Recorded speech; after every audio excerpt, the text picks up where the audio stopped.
This one is an interesting story because in an update that Microsoft is pushing out to their most up-to-date machines, that is your 2010 23H1 and Windows 11 23H1 updates, they are uninstalling Internet Explorer.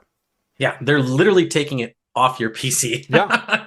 So they're like, we don't want that on there anymore. We don't want you to have it on there anymore. We don't want any resemblance of this ever being Right. existed by Microsoft. We're going to wipe it off the face of this earth. Right. And there's a little bit of a double-edged sword with that, and Vince kind of beat me to my own point here. The forced removal of software is never a great thing, because if the software exists, there's a use case for it still. And sometimes it's something that literally cannot be upgraded. Sometimes it is a network switch that has a proprietary Java interface that needs the ActiveX extension to access the admin console. Like, think of the hundreds of network appliances that are out there. I do remember that Internet Explorer did have some extension. It wasn't extensions, but well, ActiveX was a big thing, right? Because ActiveX came out around the same time, and then almost immediately after ActiveX came out, people were finding ways of exploiting it, and then now they're trying to like backpedal on it. Right. But they're there at the time because of its convenience and how easy it was to create ActiveX controls and ActiveX implementation into your browser. That a lot of companies homebrewed their own stuff. And they're like, well, we don't care as long as it's internal. Right. Like, this is our intranet. And they'll develop applications around that. And then, well, it only works with Internet Explorer now. And so they can't remove it until they develop something new. I've had to work with banking applications that required ActiveX plugins for printing payroll checks. Because they had to verify that you were on your machine. So they used one of the most insecure verification methods possible to verify that you wanted to print checks on checks that you had to already have on hand. Like, you couldn't just like intercept the data and then print them from elsewhere. It's like, no, we're printing the who this goes to onto physical checks that go through a printer with microtoner and things like that. Like, there's a whole process, least of which is worrying about whether our payroll person is sitting at her computer. Yeah.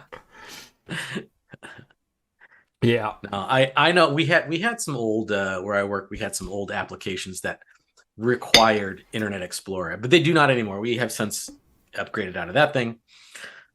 But there are, because it was one of our one of our hosted solutions, but it was also an on-premises solution, so we can give it out to customers and they can install it and do whatever they want with it. And I think we still have some that are on the old version that actually require Internet Explorer. So this could potentially affect a lot of people. Right. Yeah. That is if they're still using something modern, because I think this is only on Windows 10 and above. So we're talking 10 and 11. I don't think, because they don't really support, maybe 8. I think they stopped support for 8 and 8.1, correct? So this is only a push for anybody that's got Internet Explorer installed on Windows 10 and Windows 11. Correct. Yeah. The upside is virtualizing Windows has really never been easier, even from inside of Windows. There's a ton of different clients to be able to do that. The problem is the layperson, the average employee who, oh, the internet is down. No, your Internet Explorer shortcut isn't working anymore. Yeah. Like, that person can't wrap their mind around using a virtual machine in their workflow. To me, it's like, oh yeah, like, I've been working with virtual machines for 20 years, and it's no big deal, and I understand the concept of virtualized computing and remote computing and VDI and all that kind of stuff, but it might as well be, speaking Latin backwards to your payroll specialist about how you need to print checks now because Internet Explorer no longer exists and your bank hasn't updated their security methods. Yeah. Lots of fun. Oh yeah.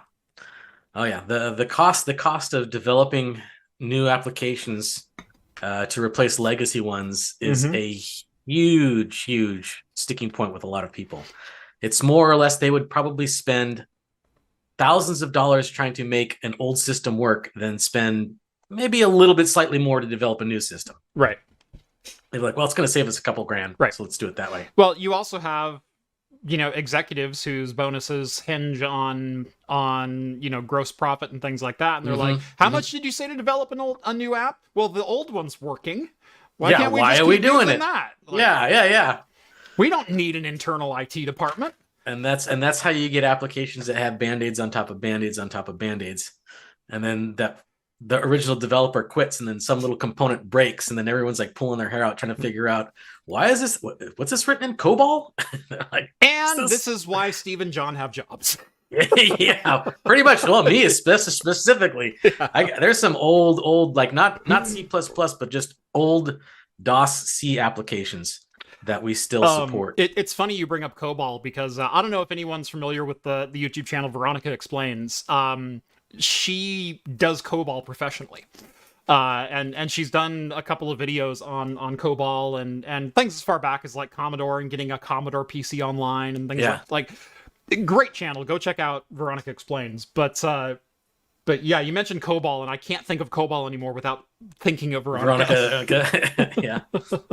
Yeah, I know her channel. I've seen a couple stuff that she's done. It's pretty good. It's good stuff. Yep.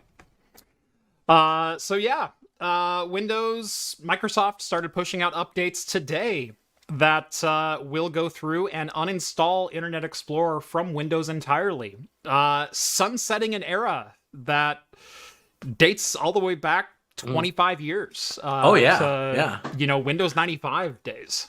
Almost 30 years. Internet Explorer has shipped as standard with Windows. So yeah,